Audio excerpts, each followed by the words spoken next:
It is official, lawmakers have reached an agreement on new stimulus checks.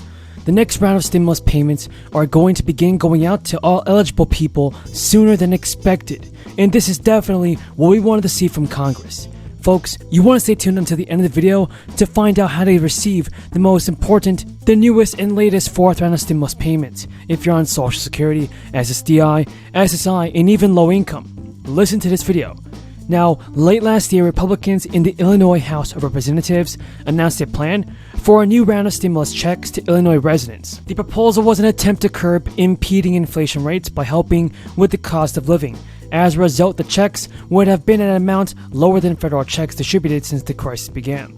The potential plan would have sent $200 to people making fewer than $75,000 per year, and $400 to joint filers making less than $150,000. The plan had support from many state representatives, and that's good, everybody. But folks, listen to this. The proposal was stalled in the Senate. Now, there's a new stimulus relief plan. It's actually being proposed in the state of Illinois and in the Senate of Illinois. So Democratic lawmakers in that state are proposing a staggering $1.8 billion in tax cuts. That would include stimulus checks for almost all residents. So as inflation rises, more local governments are looking at ways to get money into the hands of taxpayers. So it's really great to see that the state of Illinois is pushing for more stimulus money to be passed. But everybody in the Senate, the stimulus plan did seem to surprise the state governor of Illinois and Illinois House of Representatives. According to sources like Yahoo News, the governor's office was not briefed on the bill, and some state Republicans have even said the new relief proposal is nothing more than a stunt. Is your state doing the same thing, everybody? Is your state sending out their own state stimulus check? Tell me in a comment down below, because I definitely think they should. So most taxpayers would receive $100 per person and $50 per child in the household.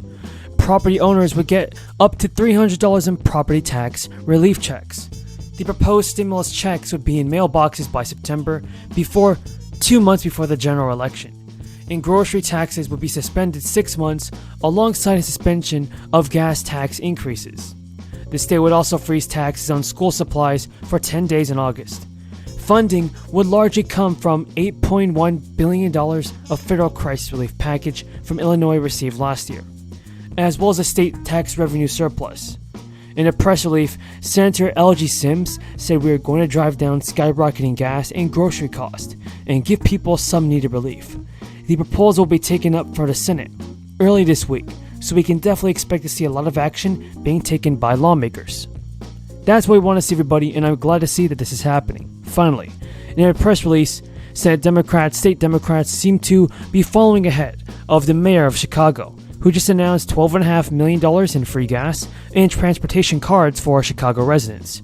According to a recent announcement, Chicago will offer free gas and public transit cards to residents as a new effort to combat the spiking gas prices as well as inflation. Now, the Chicago Moves initiative will issue up to 50,000 preloaded gas cards worth $150 each, which will be distributed to residents through a lottery system. The mayor told reporters this week that people have to be able to get to work, school, places of worship, medical offices, grocery stores, and the goal of this program is to help make those moves easier.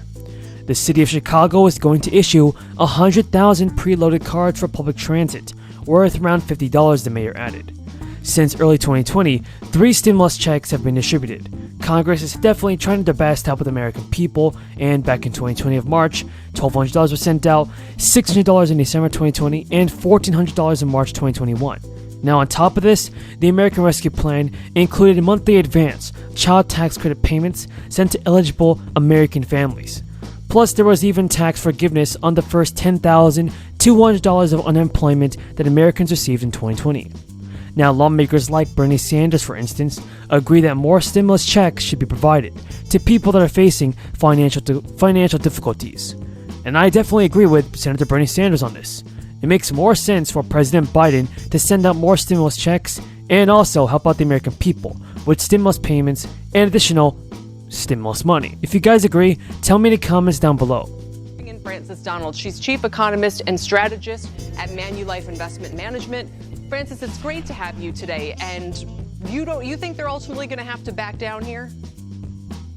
I think we're still going to see rate hikes, but not as many as the market or the Fed currently hopes for or is priced for. Look, when we mark to market, you're absolutely right. Jobless claims very strong. Levels of PMIs look good. We had energy come back, which is a little bit why those inflation break-evens have come down. But we're not in the business of marking to market. We're in the business of knowing what's going to happen 3 to 6 months from now. And when you look at the leading indicators for where the U.S. economy is going, it's going into a material growth slowdown. From housing to fiscal headwinds to real wages declining, consumer sentiment being quite low, that's not consistent with a bullish reflation trade. It's consistent with a consumer that's saying prices are too high, I need to pull back, and a Fed that's going to have cover to say we don't have to go as fast as we were thinking we would have to go. Inflation is moderating. Growth is now a bigger component of that decision-making function. You know, I hear what you're saying. We heard similar talk from Kathy Wood this week again when she's saying the Fed is risking tightening into a slowdown. She cited consumer sentiment. She cited what we heard from companies like RH, the expected deceleration in auto sales and all the rest of it. But here's my question. All of the consumer disappointment, let's call it, and frustration is coming from high inflation. So doesn't that mean the Fed cannot back away here or they're going to make the problem worse? Well, here's the challenge with inflation. We're changing the nature of inflation as it goes forward. Headline inflation is going to decline, but we're moving from COVID inflation, which was largely in discretionary items like used cars. You don't buy one every month. The gentlewoman from New York reserves. The gentleman from Missouri? Yes, we reserve. Reserves. The gentlewoman from New York is recognized. Madam Speaker, I yield 1 minute to the gentleman from California, Mr. Correa. The gentleman from California is recognized. And I thank the gentle lady for yielding. I also rise in strong support of this measure. This is about economic survival on Main Street. This is about helping our friends and neighbors that have plowed their life savings into a small business. Just a couple of days ago, I got a phone call from Mr. Antonello, who's had a restaurant in my neighborhood for dozens of years. And he told me, he said, Lou, for 2 years, I've taken every penny that I have to stay in business. And I'm at the end of my rope. If I don't get help, I'm out of business, and I'm going to lay off dozens and dozens of workers. And he told me, he said, Lou, I don't want a handout. I want a hand. I've paid my taxpayer dollars for years and years, and now I want you, the federal government, to help me stay alive. And I said, Mr. Antonello, we're going to be there for you. We will get you that support. Folks, today I ask you, please support this measure. Please help our small businesses on Main Street stay alive. Thank you, madam, and I yield.